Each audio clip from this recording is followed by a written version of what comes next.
American games जैसे Trump cards, सांप सीढ़ी और लूडो Zupi.com से ऐप डाउनलोड करो। मैंने आपको दिया है, ठीक है? क्या लग रही है यार, तुम लोग भी जाओ जल्दी जल्दी। भारतीय जनता पार्टी की जब से सरकार उत्तर प्रदेश और केंद्र में बनी है, तब से तमाम हिंदू संगठनों ने मुखरित होना शुरू कर दिया है। पूरे देश भर में पिछले कई सालों से चर्चा का केंद्र बनी और हिंदुत्व के लिए अपनी आवाज़ बुलंद करने वाली करणी सेना आज किसी भी परिचय की मोहताज नहीं है। उसका नाम आज पूरे देश में फैला हुआ है। बरेली शहर में भी इस करणी सेना की अपनी एक विंग है। आज बरेली शहर में करणी सेना के राष्ट्रीय अध्यक्ष आदरणीय श्री सूरजपाल अम्मू जी आए हुए हैं। आइए उनसे चर्चा करते हैं और जानते हैं कि हिंदुत्व की अलख उनके मन में कैसे जगी। सर, बहुत बहुत स्वागत है आपका हमारे बरेली लाइव में। बरेली लाइव के मित्रों का धन्यवाद, आपका बहुत बहुत धन्यवाद। मुझे ये शुरुआत हिंदुत्व को लेकर, जैसे हम सारे लोग ही हिंदू हैं अगर माना जाता है, हम लोग सभी लोग सनातन से जुड़े हुए हैं। आपके अंदर हिंदुत्व की जो अलख है वो कैसे जली और उसको लेके आप कैसे आगे बढ़े? मैं हिंदू परिवार में पैदा हुआ हूँ। हिंदू धर्म के अंदर मेरे पूर्वजों की मेरी आस्था है। मैं राम का वंशज हूँ। ये देश राम का है। यहाँ राम राज्य की स्थापना पूरे देश में कैसे हो, इसके लिए हम लोग प्रयासरत हैं। मोदी जी के आने के बाद और योगी जी के उत्तर प्रदेश में आने के बाद राम राज की जो हमारी परिकल्पना थी वो पूरी होती, साकार होती हुई नज़र आने लगी है। करणी सेना एक राष्ट्रवादी विचारधारा का संगठन है जो देश को जातियों में बांटने की बजाय हिंदुत्व की विचारधारा को आगे लेकर सभी जातियों को साथ लेकर चलने वाला एक संगठन है।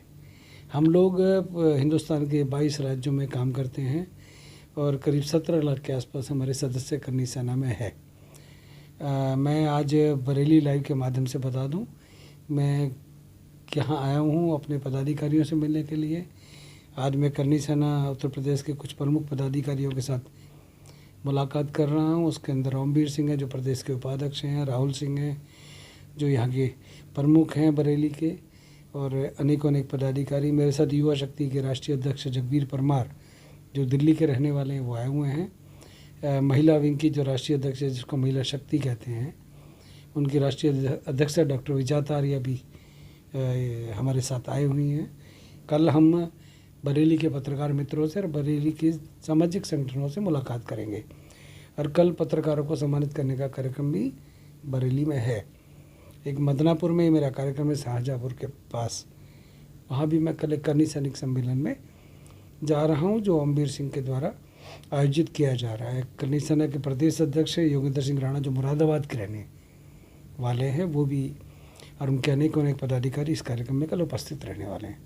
पत्रकार साथियों का ब्लेसिंग्स, आशीर्वाद हमें मिलता रहता है। कल बरेली के जागरूक पत्रकारों से मेरा मिलना होगा। उनका सम्मान समारोह राहुल सिंह ने रखा हुआ है। उस समारोह में मैं शाम को शिरकत करने वाला हूँ, तो निश्चित तौर पे मेरे लिए गौरव की बात है। हम तो बरेली को मैं संतोष मोहन गंगवार का पुराना साथी हूँ। मैं भारतीय जनता पार्टी हरियाणा का प्रवक्ता भी हूँ और स्वामी चिन्मयानंद जो गृह राज्य मंत्री हुआ करते थे अडवाणी जी के साथ, उनके साथ मैं चाहे बाबरी ढांचे को गिराने के समय का वाक़या हो, चाहे 1992 के अंदर जो हरियाणा के अंदर मेवात के अंदर जब मंदिरों को तोड़ा गया था, गायों के गले में टायर डाल कर जलाया गया था, उन दिनों भी मैं स्वामी चिन्मयानंद और बहन सुषमा स्वराज जी के साथ मेवात दौरे के समय उनके साथ रहा। डोडा बचाओ आंदोलन हो, जम्मू कश्मीर का अनेक घटनाएं हों, मैं काफ़ी सक्रिय रहा इन लोगों के साथ। तो आज उन्हीं के क्षेत्र में मैं आज आया हूँ। एक मेरे लिए मुरादाबाद तक तो मैं आया, परंतु बरेली मेरा पहली बार आगमन हुआ और आज मैंने वो झुमका गिरा रहे वो गाना था ना, झुमका चौक भी देखा। तो निश्चित तौर पे बरेली की प्रसिद्धि पूरे विश्व भर में है और मैं आज उसी बरेली शहर में अपनी करणी सैनिकों के बीच में, अपने कार्यकर्ताओं के साथियों के बीच में यहाँ पर आया हूँ। मुझे उम्मीद है कल के दोनों कार्यक्रम ऐतिहासिक होंगे और आप सभी का हमें सहयोग मिलेगा। मुझे वैसे तो आपका बरेली शहर में बहुत बहुत स्वागत है, पर दो छोटे छोटे कड़वे सवाल अवश्य पूछूंगा मैं आपसे। एक पहला सवाल तो यह है कि जब भारतीय जनता पार्टी हिंदुत्व के लिए सालों से काम कर रही, बाबरी ढांचा अभी आपने गिराने की भी बात की, विश्व हिंदू परिषद उसका एक संगठन है जो हिंदुत्व पे काम कर रहा है। हिंदू जागरण मंच एक पेरेंटल संगठन है जो हिंदुत्व के लिए काम करता रहा, बहुत साल हम लोग सुनते रहे, पढ़ते रहे। बजरंग दल भी एक ऐसा ही संगठन रहा। देन करणी सेना की आवश्यकता क्यों पड़ी? करणी सेना की आवश्यकता क्यों पड़ी, बहुत प्यारा सवाल है। विश्व हिंदू परिषद एक अंतर्राष्ट्रीय स्तर पर विश्व भर में जाना जाने वाला संगठन है और मैं स्वयं भी विश्व हिंदू परिषद बजरंग दल में काम कर चुका हूँ। माननीय आलोक जी आज अंतर्राष्ट्रीय कार्यकारी अध्यक्ष हैं विश्व हिंदू परिषद के। मेरे व्यक्तिगत उनसे संबंध है, पारिवारिक संबंध है। मैं विनय कटियार की बात करूं, मैंने उनके साथ भी काम किया है। मैं उमा भारती के साथ कहूं तो मैंने उनके साथ भी काम किया है। मैंने साध्वी रितंबरा का सानिध्य प्राप्त किया है और आजकल साध्वी प्राची मेरी लाडली छोटी बहन है, उनसे भी मेरा लाड है। तो हम लोग वो लोग हैं जो दीवाने हैं हिंदुस्तान के। हमारे को कुछ नहीं चाहिए। हमारे को हिंदुस्तान विश्व गुरु कैसे बने उस और हम अग्रसर हैं, बनेंगे। भागवत जी ने कहा है सबका डीएनए एक, जिनको अपने डीएनए पे शक है वो अपना डीएनए कराएं। हम तो चाहते हैं हमारे दो की जो मांग वर्षों से पूरा देश कर रहा है, जनसंख्या नियंत्रण कानून बने, कैसे बने, आर्थिक आधार पर आरक्षण कैसे लागू हो, जातियों के आधार पर आरक्षण देने वाले विषयों पर चिंता करने की आवश्यकता है। रामचरितमानस का अपमान करने वाले मौर्य साहब, करणी सेना वालों को, ये तो महंत राजू दास के साथ मिल गए। राजू भाई हमारे मित्र हैं अयोध्या वाले। करणी सेना वालों को मौर्य साहब ना मिलें तो बेहतर है। रामचरितमानस का अपमान उस देश के अंदर हो रहा है जो देश राम का है। रामचरितमानस इसके बाप ने नहीं लिखी, रामचरितमानस तुलसीदास जी ने लिखी। आज जो ये बड़े बड़े डायलॉग बोल रहा है, इस प्रकार की भाषा का प्रयोग ठीक नहीं है। हमारे धार्मिक ग्रंथों का अपमान ये कर रहे हैं। आज वो कमियां निकाल रहे हैं, पन्नों को फाड़ रहे हैं। क्या पन्नों को फाड़ने से ये सब ठीक हो जाएगा? मैं राम का वंशज हूँ, मेरे ऊपर कोई जातिवादी या ऊंच नीच का आरोप नहीं लगा सकता। मेरा जन्म तो भगवान वाल्मीकि के घर में हुआ है। मैं लवकुश का वंशज हूँ। सीता माता ने जो लव कुश को जो जन्म दिया है वो भगवान वाल्मीकि के आश्रम में जन्म दिया है। तो हमारे ऊपर को आरोप कैसे लगा सकता है? स्वामी प्रसाद मौर्य साथ भूल गए। हम तो केवट के पैर धोने वाले लोग हैं, हम तो सबरी के झूठे बेर खाने वाले लोग हैं। हमारे ऊपर आरोप लगाएंगे लोग? इस प्रकार की जो घटिया सोच रखते हैं वो केवल ये, हाँ आज उनको अखिलेश यादव का उनको सानिध्य प्राप्त है, उनको आशीर्वाद मिला हुआ है। मैं तो उनसे भी कहूँगा, अखिलेश जी ये आपके लिए क्या, आप किसी के लिए भी ठीक व्यक्ति ठीक नहीं है।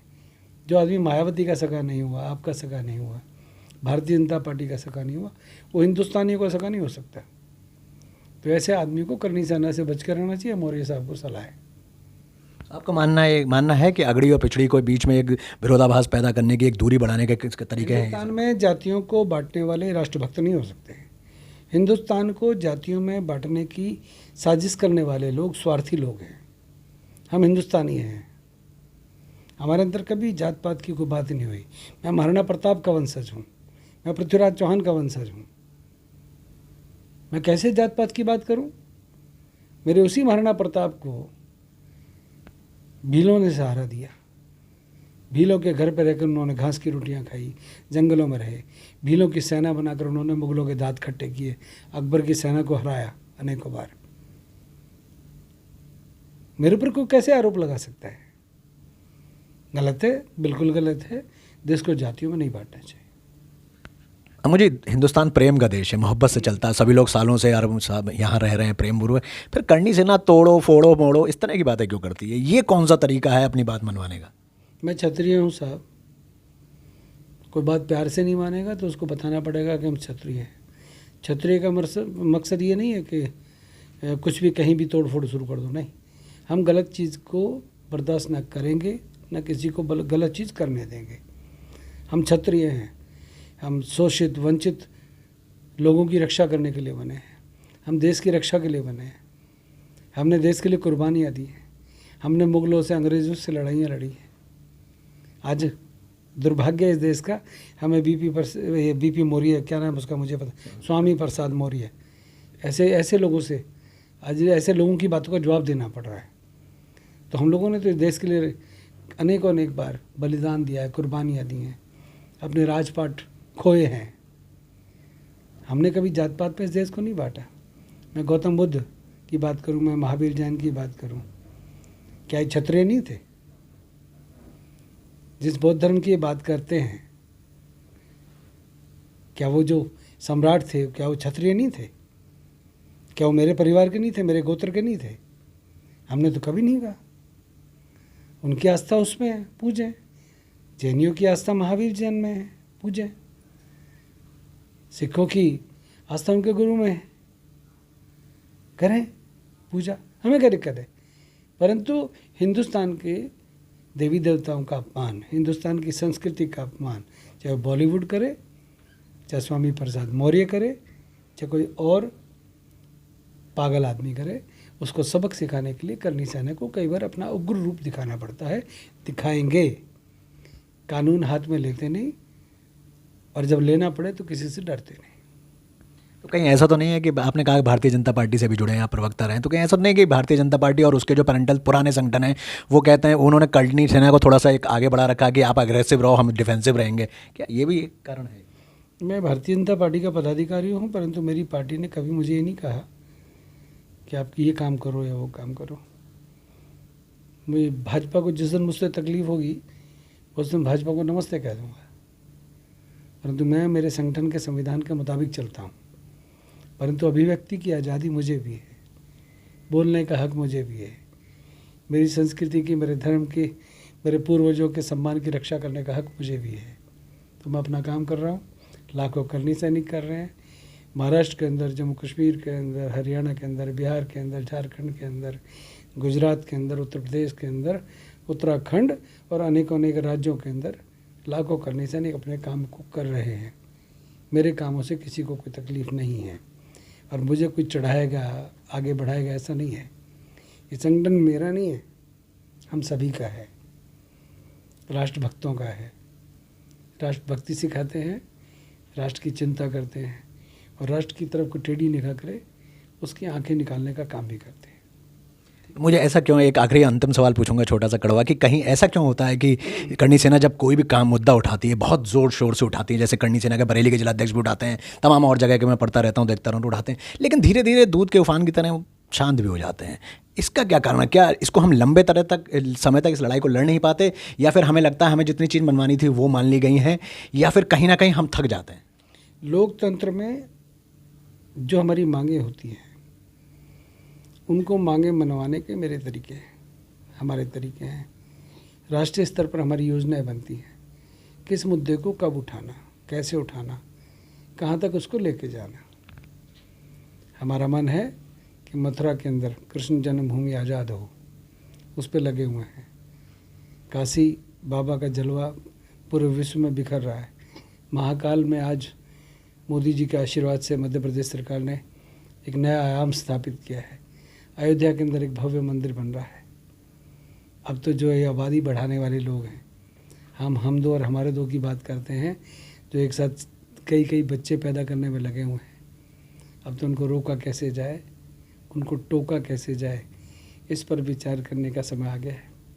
देश में एक ही धर्म के लोग जनसंख्या बढ़ाएंगे और कर्णी सेना चुप रहेगी, यह असंभव है। हम अपना काम जब हमें करना होता है करते हैं, हम थकते नहीं, रुकते नहीं, झुकते नहीं। हमें जब जो काम करना होता है करते हैं ना। दूध में उबाल आता है उस प्रकार से उठते नहीं हैं। ये हमारा खून है, ये हमेशा गर्म रहता है, हमें उबालने की आवश्यकता नहीं होती। टेम्परेचर हमेशा एक सा रहता है।